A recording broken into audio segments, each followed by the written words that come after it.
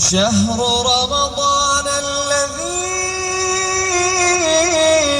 أنزل فيه القرآن هدى للناس وبينات من الهدى والفرقان